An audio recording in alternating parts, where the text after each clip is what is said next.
salut Sue! Ça va? Oui. Ouais! Content de te voir. Pareillement. Si tu avais une recommandation à nous faire pour renforcer la sécurité linguistique, ça serait quoi? Mais je donnerais du pouvoir politique légitime à la langue. Pas qu'on l'a pas présentement, mais dans nos structures puis tout ça. Quand on parle de modernisation de la loi sur les langues officielles, on parle justement de donner du pouvoir au commissaire. C'est extrêmement important. Du fait qu'on est minoritaire puis tout ça, ça prend une autorité ou ça prend un truc un peu plus solide pour justement travailler à changer la mentalité. Puis je pense pas que ça prend seulement ça comme ce pouvoir-là, si on veut l'appeler comme ça. Là. Avec ça, puis les efforts de nos communautés linguistiques un peu partout au pays, je pense qu'on serait justement capable de donner place à une sécurité linguistique. Quand je pense à l'application de la loi sur les langues officielles qui a été réformée au début des années 2000 et qu'on a mis en place, par exemple, la politique de l'offre active, de dire bonjour, hello, à ce moment-là, ça, c'est vraiment pour moi un mécanisme qui dit aux francophones et aux anglophones, vous avez la permission de vous exprimer dans la langue de votre choix.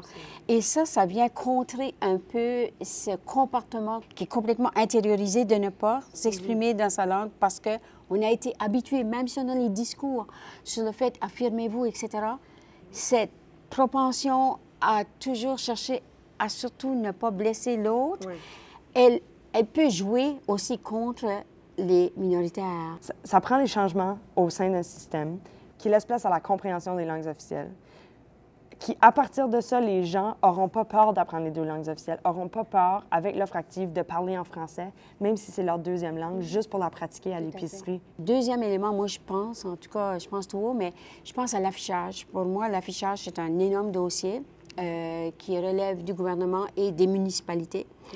Et il me semble que pour sentir qu'on est important, qu'on est légitime, il faut se voir. Et juste la lutte pour l'affichage à Dieppe, par exemple, ça a été une lutte qui a été menée pendant 7-8 ans. Et c'était juste pour avoir un affichage bilingue et non pas uniquement francophone, et ça a été difficile.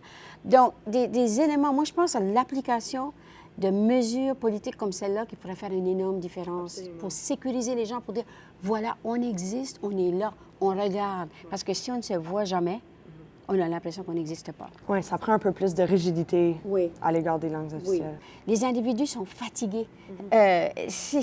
Vraiment, si tu as à lutter à tous les jours, et quand tu arrives dans un magasin, parfois, tu dis, OK, je vais le demander, mon service, mais à d'autres moments, non, mais puis ça vient lourd, réalistiquement parlant. Puis là, il y a tout le temps la pression de si moi je le fais pas, c'est qui va le faire. C'est exact. Ça, c'est super important. Puis, c'est une forme de culpabilité. Exactement. Puis ça, c'est très nocif, en fait. C'est pour ça que les gens s'épuisent aussi. Bien, peut-être pas juste pour ça, mais c'est une des raisons pourquoi les gens s'épuisent aussi rapidement. Tout à fait. Si le gouvernement a mis en place une loi sur les langues officielles, bien, à ce moment-là, il me semble qu'il est responsable de son application.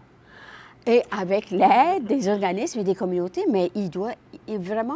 Parce qu'à partir du moment où tu en fais une loi, bien, si la loi a été votée, bien, elle n'est pas juste là comme un ornement. Exactement. De cette légitimisation-là viendrait justement un changement de discours. C'est un peu ça l'idée. Tout à fait.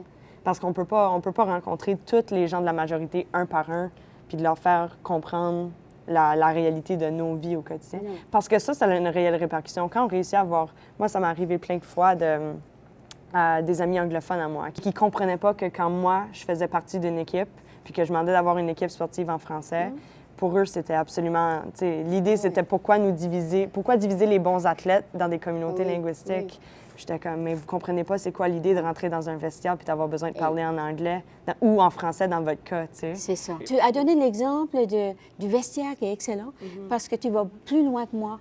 Parce que toi, quand tu parles de l'offre active, tu parles de l'offre active dans un vestiaire, alors que moi, je pensais juste à l'offre active dans les services publics. Oui. Donc, là, mais c'est très bien que tu étendes cette dimension-là parce que dans le fond, on la conçoit autrement, on la conçoit même dans les contacts personnalisés. Ce que j'avais pas pensé. Ça, c'est une question auquel je n'avais pas pensé. C'est excellent que tu l'as pas. Pour moi, c'est plus que l'offre active dans le système, parce que l'offre active dans le système, je trouve que c'est un peu symbolique, c'est un peu superficiel. T'sais, quand on sera capable de comprendre l'importance des langues officielles, Je pense que c'est là que l'offre active vient dans le dialogue, dans le vestiaire, dans tout ça. Puis c'est là que je parle le sentiment de culpabilité quand je parle en anglais. C'est là que je parle de sentiment de culpabilité quand je parle en français, par exemple. Ça arrive pas souvent, là, mais tu sais. J'ai la liberté de choisir, mais c'est ça, on peut pas rencontrer tout le monde puis le faire. Ça prend des politiques pour le faire, des lois. Exactement.